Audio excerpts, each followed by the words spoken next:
Hello everyone, for today's video we'll be embarking on Calculus 1 video challenge where we will be tackling about implicit differentiation, higher order derivatives, maxima and minima, and then time rates.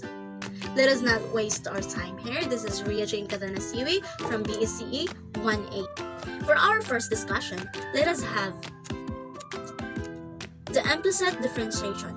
For our first problem, let us solve the quantity of x minus y squared raised to 2 is equals to 5x and find dy over dx. Solution. So first thing nga atong buhaton ani is pangitaon nato ang derivative ni x minus y squared raised to 2. So una ana, kaon nato ang ilahang simplest form which is ato ang i times c square sa x minus y squared raised sa square. So mahimo na siyang x times square, that is x squared, and then square times x minus y squared, that is 2xy squared, and then y cubed, y squared raised to 2, that it will become y raised to 4. Then copy or bring down the 5x. Next, ato siyang i-extract into d over dx form. So that will become d over dx, x raised to 2 minus 2x, y raised to 2 plus y raised to 4 is equals to d over dx 5 times 5x. Then, next, ato din kuhaon ang iyang derivative form. So, ang derivative ni x squared, that is 2x. And then, next, ang derivative ni negative 2x, y raised to 2 d over dx. So, unsa day ang buhaton kung naay y ang ato ang function. So, usaon pag-derivative ang y. So, diri natay simplest form and easiest form kung unsaon pagkuha ang derivative ni y. So, una, ato siyang tungaon. So, that will become negative 2x and y squared. So, una po nato, next nato buhaton is, kwaon nato una ang derivative ni 2x or ang derivative ni x at the source y. So, that is derivative of negative 2x, that is negative 2 na lang. Then, derivative ni y, at copy y. Next is ang derivative ni y. So, ang derivative ni y is derivative ni y raised to 2, that is 2y times 2x, that will become negative 4x y. Then, never forget that every time we differentiate a y variable in relation to implicit differentiation, we add dy over dx to it. So next, nakuha naman nato ang derivative form ni negative 2x y squared d over dx. Next nato buhaton is kung na po nato ang derivative ni y fourth. So, same process lang din, product rule. Ito ang in relation to d over dx, that it will become d times the quantity of y raised to 4 over dx is equals to d times the quantity of y raised to 4 over dx, and never forget dy over dx. So, here, makita na dayon nato kung unsa ang derivative ni y. That is, y raised to 4, derivative niya is 4y raised to 3. Since 4 times y, that is 4y, 4 minus 1, that is 3. And then, copy dy over dx. So now, naana tayo derivative ni 2x minus 2xy raised to 2, d over dx plus y raised to 4, d over dx is equals to 5, which is 2x minus 2y squared minus 4xy dy over dx plus 4y cubed dy over dx is equals to 5. Next nato buhaton is ibalhin nato tanan nga mga term nga walay dy over dx. So ang mabilin na lang diri sa pikas is ang negative 4xy dy over dx plus 4y cubed dy over dx. Then atong ibalhin si 2x minus 2y squared. Mahimo na siyang negative 2x plus 2y squared then plus 5.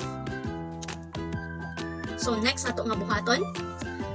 So as we can see, na siya'y similar form. So ato na siyang simplify, that will become na mahimo na dayon siyang dy over dx, and ato ang iuban si negative 4xy o 4y cubed, mahimo na siyang dy over dx times the quantity of negative 4xy plus 4y cubed, and negative 2x plus 2y squared plus 5. So, in order to get dy over dx, ato siyang divide both side by negative 4xy plus 4y cubed. So, cancelled out. Mahimo na tayo na siya.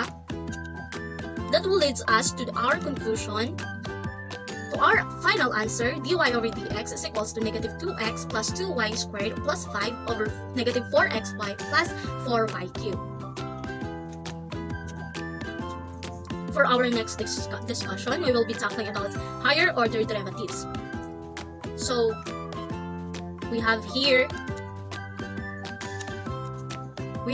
problem number 25. F of x is equals to the square root of x minus 5. Solution. So, as we can see, naka-square root form siya. So, need na to siya buhaton into exponent form. So, mahimo na dahil ni siyang x minus 5 raised to 1/2 since ang square root is equals to 1/2 yung derivative. Then, atoan siyang i-process para makaproduce ta og another derivative niya. Mahimo na dayon ni siyang ang x minus 5 raised to 1/2, mahimo na siyang 1/2 x minus 5 raised to 1/2 minus 1 times the derivative of x minus 5 is 1 na lang. Next, makahimo na dayon ta og first derivative nato. So, ang atong first derivative is f of 1 of x is equals to 1/2 times the quantity of x minus 5 raised to negative 1/2. Mao na siya ang atoang first derivative. Next, kuha na pud nato ang atoang second derivative. So, that is f raised to 2 of x is equals to 1/2. Dayon, ibaba na pud nato ang exponent ng negative 1/2. Mahimo na siyang the quantity of negative 1/2 times the quantity of x minus 5 and negative 1 raised to negative 1/2 minus 1 again. Then, minus 1. So, isolve na to na siya. That will lead us to the conclusion of our final second derivative, which is equals to 1/2 times 1/2 x minus 1 ay x minus 5 raised to negative 3/2. Since negative times negative, that is positive. So, na-positive na siya. So, that first and second derivative will lead us to our final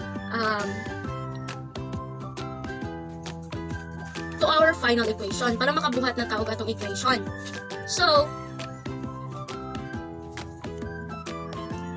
magbutang tag 1/2 layer. Since pareho man sila na ay 1/2, then erase na to siya into n because nakadepende man na siya kung ikapila na to erase sa derivative. Then times negative 1, then times n minus 1 factorial times x minus 5, then erase na po na to siya into negative n plus 1/2.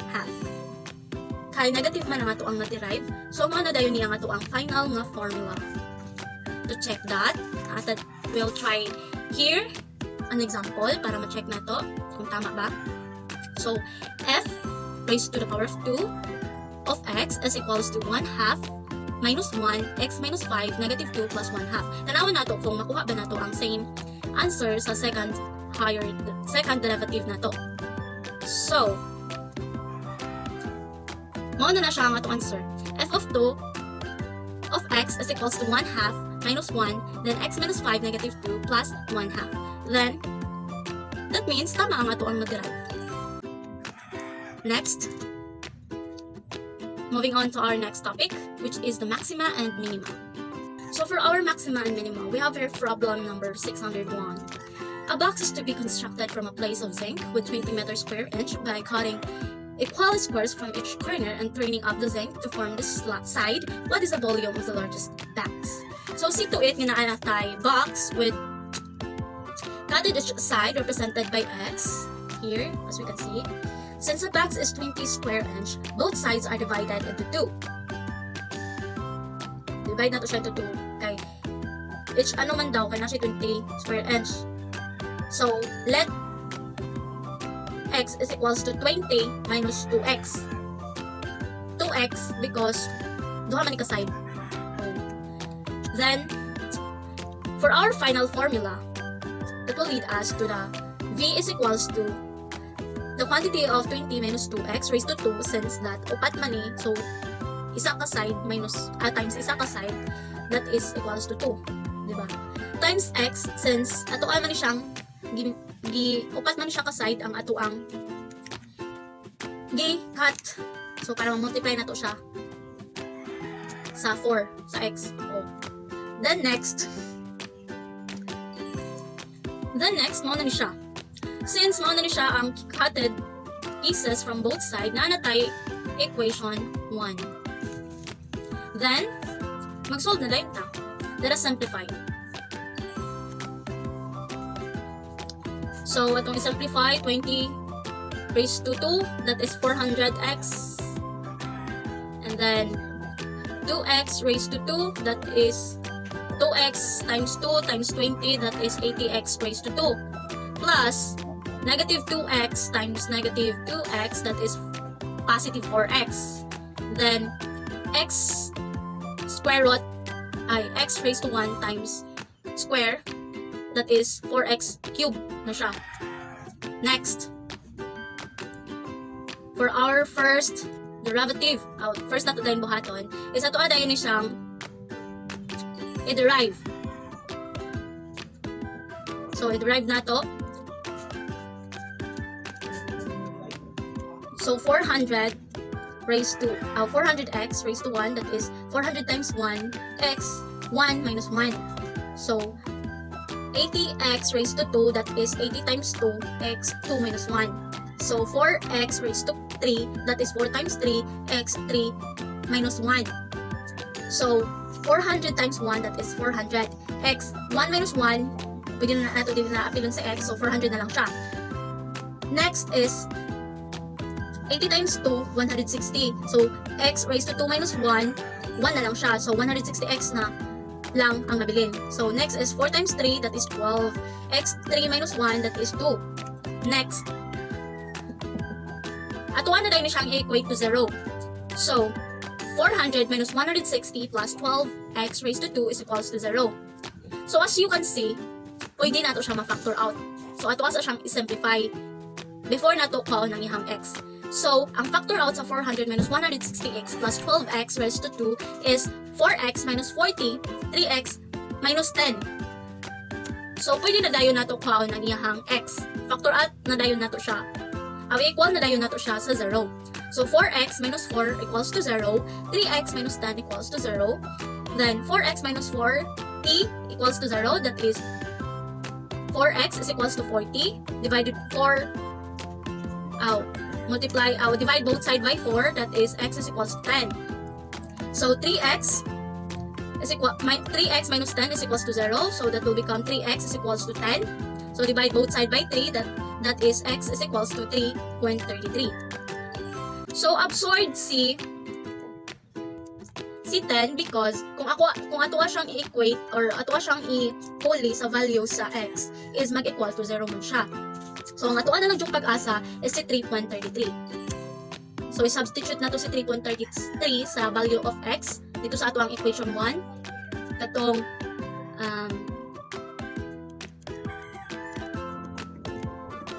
v is equals to 40x minus 80x raised to 2 plus 4x raised to 3. So, atuwa siyang i-substitute dito mahimo na dahil siyang v is equals to 400 times 3.33 minus 80 times 3.33 raised to 2 plus 4 times 3.33 raised to 3. So, that will lead us, kung atuan na siyang i-plus, i-times, and i-minus, that will lead us to the final answer. V is equals to 592.59 cubic inch. Mauna na siya ang size sa volume sa largest box. Now, moving on to our last discussion, which is the time rates. We have here problem number 627. Two railroad tracks are perpendicular to each other. At 12 p.m., there is a train at each track approaching the crossing at 50 kph, one being 100 km and the other being 150 km away from the crossing.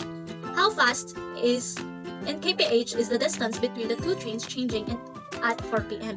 So, ano siya dire? Naduduha ka railroad tracks na perpendicular sa isa't isa. So, at 12 p.m. daw, ang track are approaching at 50 kph, kilometer per hour. So, ang isa ka track na siya ay kalayoon nga 100 km. Ang isa ka track na siya kalayoon nga 150 km. So, ana dire, ang pangutana, unsa ka kusog in kilometer per hour, ang distance sa duha ka track mag-change at 4 p.m. So, solution. C to it, length is raised to 2 is equals to 50t minus 100 raised to 2 plus 50t minus 150 raised to 2 be our formula. Then, ato ka din siyang i-equate to d over dt with respect to t. Dayon, next na to buhaton is atong kaon ng ilahang derivative again. So, the derivative of s raised to 2 is 2s ds over dt. Nya, ang derivative ni 50t minus 100 raised to 2, that is 250t minus 100 times 50. Then, ang derivative na po ni 50t minus 150 raised to 2 is 2 times 50t minus 150 times 50. So, next nato na po buhaton, kinakuha naman nato ilang derivative, kuha na po nato si ds over dt. Nya, para makuha nato na siya, ato siyang i-divide both side into 2s para mawala na si 2s dira. So, divide both side nato siya into 2s, that will give us, or that will lead us to the final answer, ds over dt is equals to 50t. That will lead us to our first equation pa pala, which is ds over dt is equals to 50t minus 100 times 50 plus 50t minus 150 times 50 over s. Muna to siya ang atong first equation. Then, when t is equals to 4 hours, since from 12 to 4 man siya, na siya gap na 4 hours. 4. So, ato nga siyang i-substitute into 4 para makuha na to ang iyahang kilometer per hour. Ay, kilometer. So, ato nga siyang i-substitute is raised to 2 is equals to 50 times 4 minus 100 raised to 2 plus 50 times 4 minus 150 raised to 2. So, kung ato na siyang isolve, that will give us an answer 12,500. Ato pag na siyang i-simplify, extract x square root both side. That will give us a final answer. S is equals to 111.8 kilometer. So, naana tayo kilometer. Kuha na po nato ang iyahang kuan karon. ds over dt. Kaya kumpleto naman ta. Naana tayo distance or kilometer, basta. Next, substitute na to si 111.8 and t is equals to 4 in 1 in equation 1. So ds over dt is equals to 50 times 4 minus 100 times 50 plus 50 times 4 minus 150 times 50 over 111.8. So, kung ato na siyang isolve, that will give us an answer. ds over dt is equals to 67.08 kilometer per hour. That is our final answer. So, that is all for my discussion. Thank you so much for listening. Hope you enjoy and keep love engineering.